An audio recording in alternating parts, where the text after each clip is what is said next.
Hey guys, welcome back to Endeavor. Tonight we were working a lot with like what happens when people grab on for hair grabs, shirt grabs, like collar ties, things like that. One of the things we were looking at was the basic head clear, right? So he gets a good kind of like half collar tie. He's got his hand around the back of my neck and his elbow's bent down and in. So he's leaning into me, he's kind of driving. If his arm was extended, we would approach this in a completely different manner, right? Now, as we're going into this, yes, certainly I can, start pummeling and wrestling and fighting through that position. Yes, if striking is available, I could go through and strike. But what we're talking about right now is just learning a basic head clear. So what I'm gonna do is I'm gonna take my shoulder is gonna pivot and kind of punch into the arm. Almost like I'm throwing a big hook punch, but I just use my shoulder to do it. So my shoulder drives through. Now the problem with just turning my shoulder through is if my head stays here, generally speaking, his fingertips can stay on the back of the neck.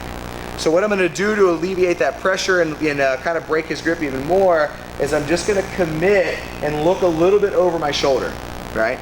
Now I'm not spinning through, I'm not turning my whole entire body, but I'm just turning my chin and my head over my shoulder to be able to clear that arm the complete way out, right?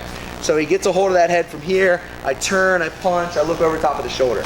What I'm going to do from there is I'm going to bring the other hand up to catch, right? It catches onto the wrist.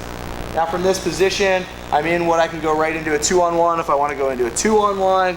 If I just want to kind of clear, bang, and start striking, I can clear and strike. If I want to clear and just move away for distance, I can move away for distance. So it's pretty simple.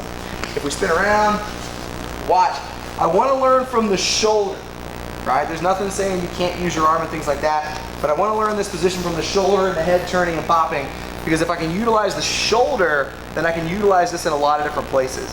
So the shoulder kind of hunches up, comes into the forearm, body turns, head looks over the opposite shoulder to clear the fingers, but I'm not bailing out, I'm staying in the fight.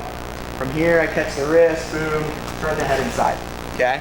If you want to get a little bit of kind of a hip pop and a step out as you go to do it, you can really start to move your way around the body with that little kind of hop step as you move, okay? So head clear is a really, really great movement.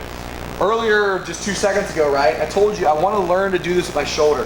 Imagine for whatever reason I find myself where he's trying to stab me or whatever, and I got a shitty control position, but nonetheless, this is where I found myself. And at the same exact time, he grabs onto my head.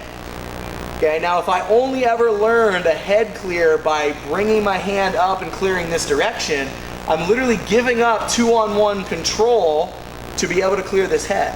Where I should be able to, from this position, clear the arm, and now I can work my way around the back. I can work into gift wrap positions and things along those lines. So it's just a lot more versatile if you learn to do it just from the shoulder. Doesn't mean you can't do it with your arm and some things like that, but it becomes super effective. So hand goes on the head, shoulder pops, boom, I can clear, I can get 2-on-1 position right back in, or I can just use it to clear to get to the outside. So something to play around with, throw in your stand-up, stand-up wrestling, stand-up clinch work, things like that. And we'll see you guys next time.